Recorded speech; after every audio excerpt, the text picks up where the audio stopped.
And here we go again, some more oversimplified for you, 3 kingdoms, and we are nearing the end of our oversimplified reactions that I know about, because when we are here we haven't talked about this, but when we're here in the UK, Kevin, you realise that there's certain videos from oversimplified we can't see because they're blocked. Oh, right. Like oversimplified, I found there's a Hitler episode as well, and we can't see it on this channel because it's blocked here in the UK. Oh, okay. So whether or not we go deep diving in to see if there's any other oversimplified videos we could be reacting to, and whether or not they're allowed or they get blocked. Because we always assume that we've got free speech and all that, but actually, we're like a lot of the rest of the world. It's very limited, actually. It's what the governments want us to be. Yes, free. Control. It's all a method of control. So control. I don't know how that would work if we re-uploaded something we weren't supposed to actually be able to see. But we'll worry about that another time. Anyway, be sure to subscribe, hit a notification bell. Don't forget they all go out early access via our Patreon. I'll leave a link at the top of the description if you do decide to join and help support us. Thank you very much. Yes. Get things like the early access as I've mentioned already. Anyway, let's go for it. This video was made possible by Total War 3 Kingdoms, the brand new strategy game from the multi-award-winning Total War series. Yeah. Support my channel by using the link in the description down below to buy the game on Steam. Also, new merch available now in the store, including a mystery new character pin. I wonder who it could be. Ancient China. The sun is shining. The birds are singing. The children are playing in the village square. What a wonderful time to be alive! Hey, the Yellow River flooded again and destroyed all your crops. And also we're being raided by nomadic tribesmen. And also this period of Chinese history may be entirely mythical, meaning you may not even exist. But that would certainly explain the laser eyes.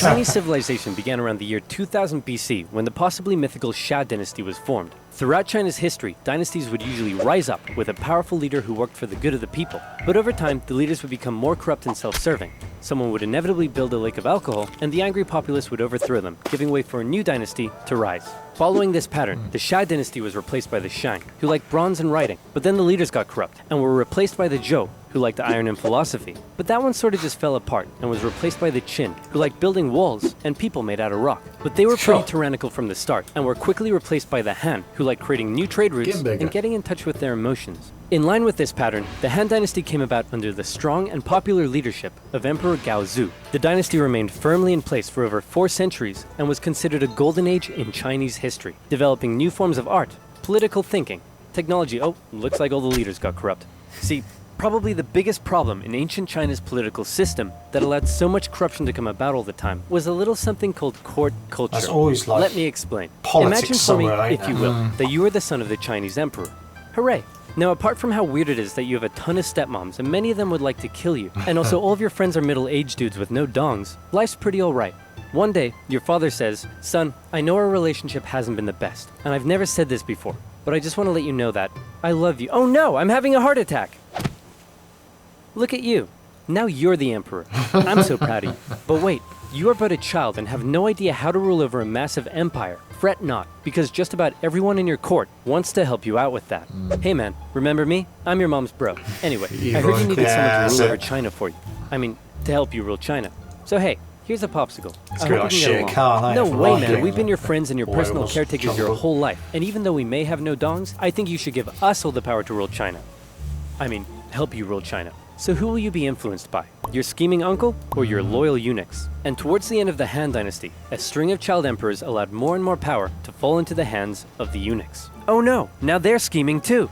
They began handing out government jobs for bribes, heavily taxing the poor for their own wealth. And while you're sitting there eating your popsicle, everyone in your court is literally murdering each other to try and consolidate more power and riches for themselves. While all the peasants are outside like, hey, did you guys know there's been a drought out here for 2 years?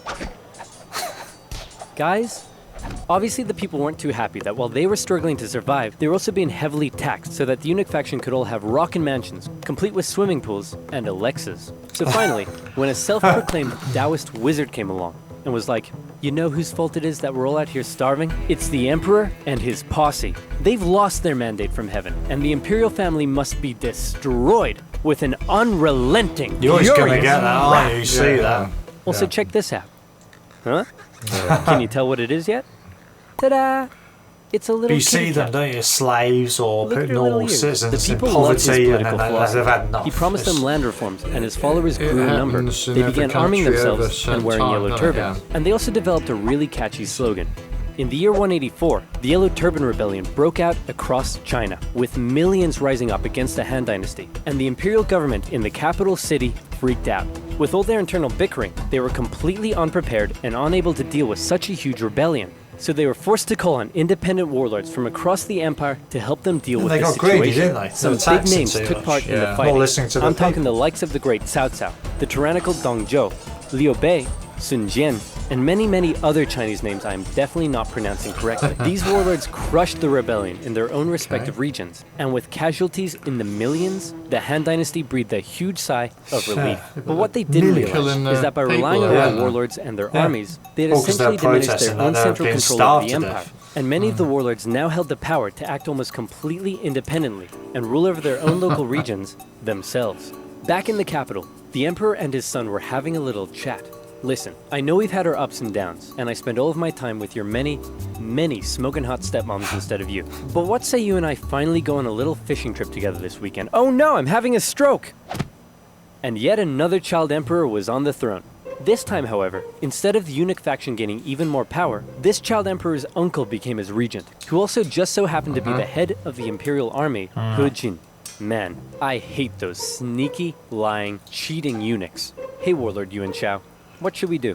Kill them all. Okay. Right on. You It's can't quite kill the sad, eunuchs. They're a vital part of this empire's governance. And also, they paid me a lot of money to say that about them. Ah, come on! No. So He Jin and Yuan Shao decided the empress may need more convincing. And so they called in an infamous, Threatening. feared, tyrannical, overweight warlord from the northwest to help convince her. That man was Dong Zhuo, and he set out for the capital city with his army. Hey guys, I heard a rumor that He Jin was planning on killing us. Then why don't we kill him first? And so it was. They lured him to the palace with a forged letter from his sister. And You when can he make got a there, movie out of this. They locked probably up have, his right? army. Yeah, I'd set There's there. bound to be a movie made on this. Kill them all. Imperial forces stormed the palace, and the eunuchs were all massacred. The peasants, who were still suffering from drought and starvation, saw what was going on and began to riot. The emperor and his brother were forced to flee the city, which was now in flames, and the feared, nasty, tyrannical, bloated Dong Zhuo had just arrived. He found the emperor and his brother wandering the hills outside of the city and was understandably confused. So he Yeah. scooped up the emperor, went to the capital and was like, "Hey guys, what's up? I see the capital is on fire. Also, I'm here with my army and I have the emperor with me." Wait a minute, the capital is on fire, I'm here with my army, and I have the emperor. Screw you guys, I'm in charge. So now Dong Zhuo ruled over the Han Dynasty as the emperor's regent. His first act was to say to the emperor, "Hey man, no hard feelings, but I like your little brother better, so I'm actually making him emperor instead of you, so you're free to go do whatever you want."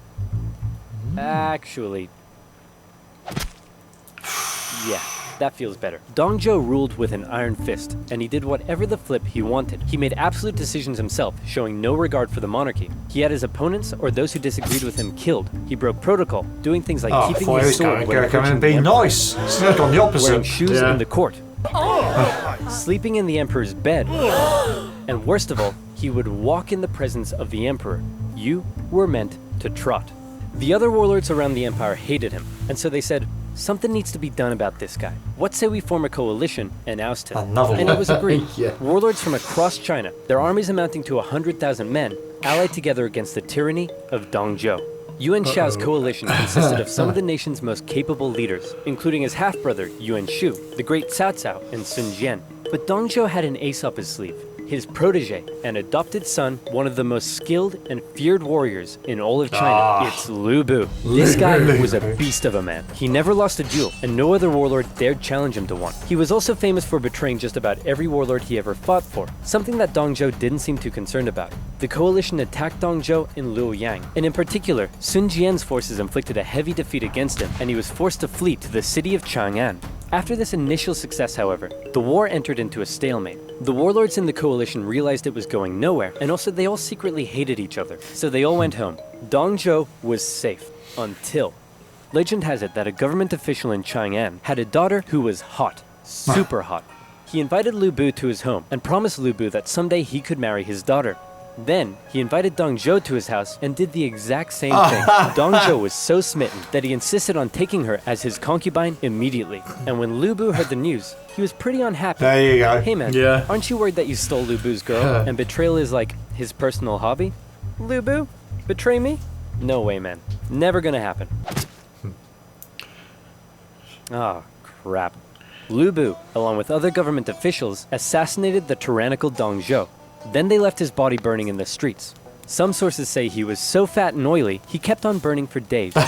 Nice. So with Dong Zhuo dead, and the power of the Han government essentially decimated, China was left with a huge power gap, and a ton I'm of sure there'll warlords be who all slept someone soundly out at night, dreaming of being Who's as ruled. corrupt as the Here we others. enter into a crazy and chaotic period of civil war all across China, with so many people, so much betrayal, so much intricacy, it makes Game one of big Thrones mess. look like a Dr. Seuss publication. But just to give you an idea of how crazy and chaotic it was, see if you're able to keep up with this.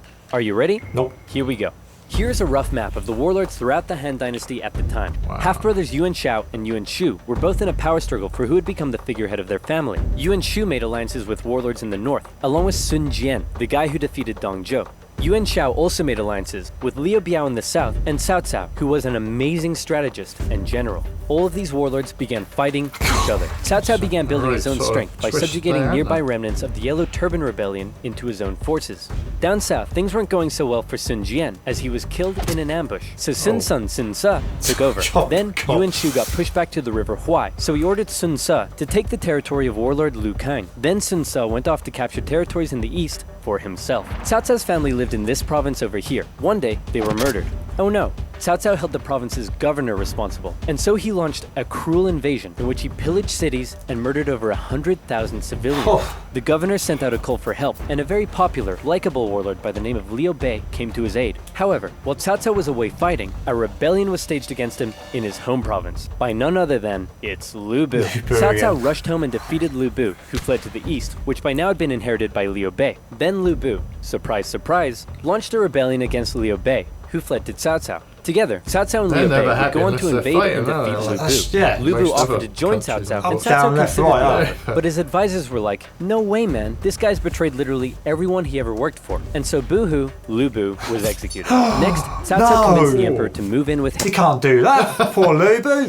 I hope you're keeping tabs on all this, Kev. Oh, yeah, He said I'm try and completely- keep up. You need to watch that several times, just that one little instance. But before that, it was like, it was corrupt, like Yeah. emperor after corrupt emperor or Oh, corrupt head of I state. thought Or, Three Kingdoms was going to be hard enough to keep up with. This is ridiculous. this is Free Kingdom, isn't it? It's just like, I don't know how many lives have been lost so far, but at one point it was millions, then it's another 100,000, then it's...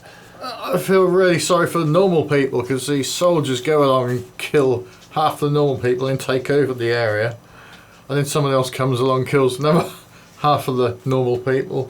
What- For what? Just so they can say, "Oh, that's my." That's power, ain't it? But yeah, At the end of the day, I mean, they're corrupt, Yeah. they got power, so what do people in power want? They want more power. yeah.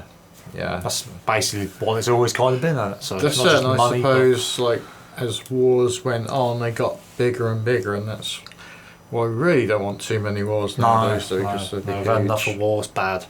him. Now he's in control of the Han government, something that made his allies very jealous. Yuan Shu, out of nowhere, decides to declare himself emperor of the new Zhong dynasty.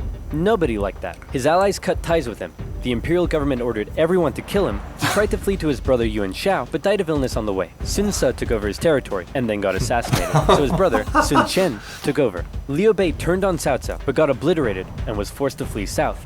Yuan Shao finally defeated the warlord to his north and could now focus south. He declared war on his ally Cao Cao, but was defeated at the Battle of Guandu. Cao Cao has now united the north, and he turned his attention to the south. In yeah, there you particular, go. He's Liu doing well. Biao's province was becoming a powerful threat, so Cao Cao attacked him. Liu Bei was now fighting for Liu Biao, and he held Cao Cao off for a while. But then Liu Biao died and his son took over, and immediately surrendered to Cao Cao. Liu Bei was horrified, and he fled southward to try and maintain control of the province. Cao Cao was on an absolute roll, and it looked like he would be the one to take control of China. He began making plans to attack both Liu Bei and Sun Chen. Well, and at the same two of them, time? seeing where things were headed, met up and decided to form an alliance. Ah, Now I know that was a lot to take in, but all you really need to know at this point is that this guy is on his way to taking over everything, and he's about to throw his full weight at the southern warlords. These two have one chance, one battle, to prevent him from invading the south. And that battle was the famous Battle of Red Cliffs.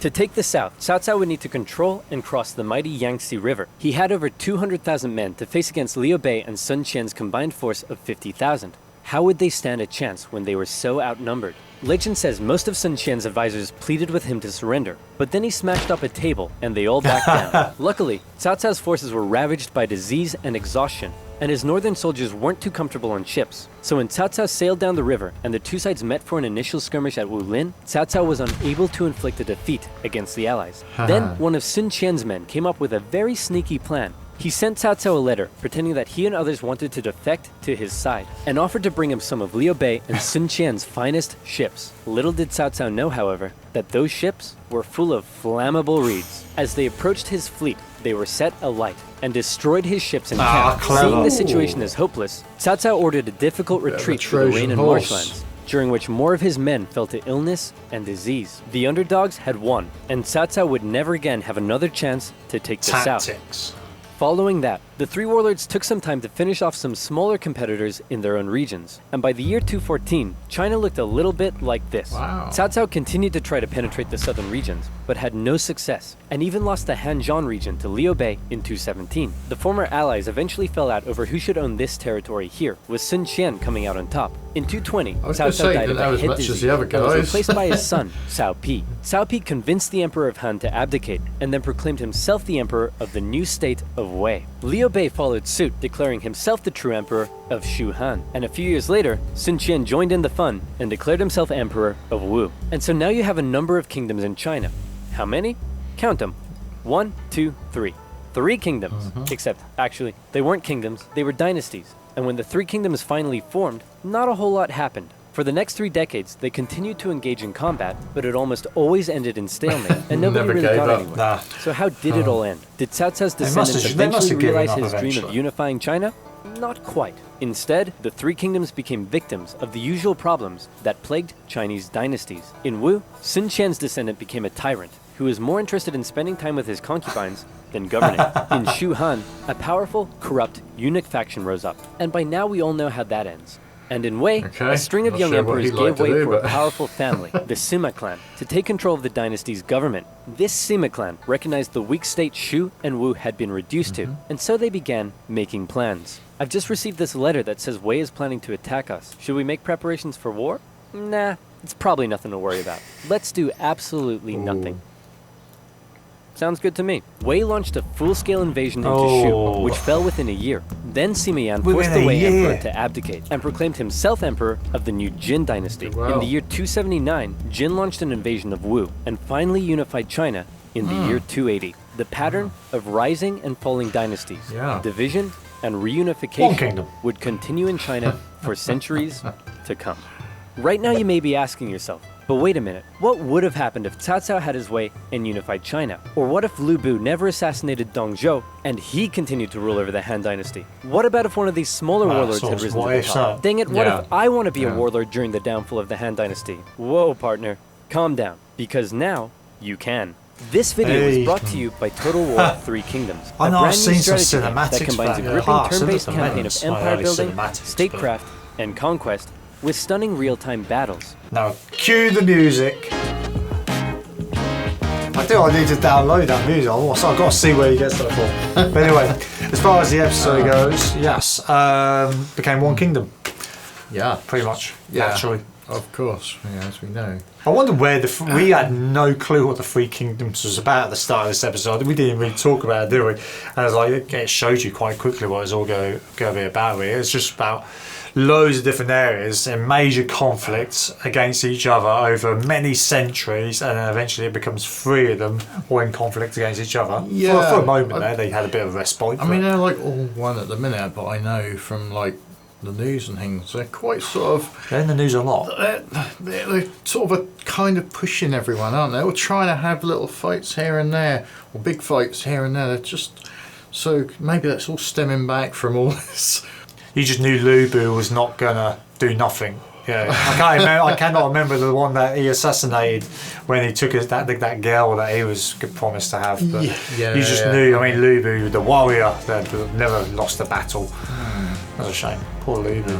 But no, yeah, there's a lot you could talk about in that episode. That's typically with most of the oversimplified episodes, so let us know what you thought of the Three Kingdoms down below, and maybe you can add something there that was missed out. If you're still here, thanks for joining us. In the meantime, other than that, we'll see you soon. Catch you on the flip side.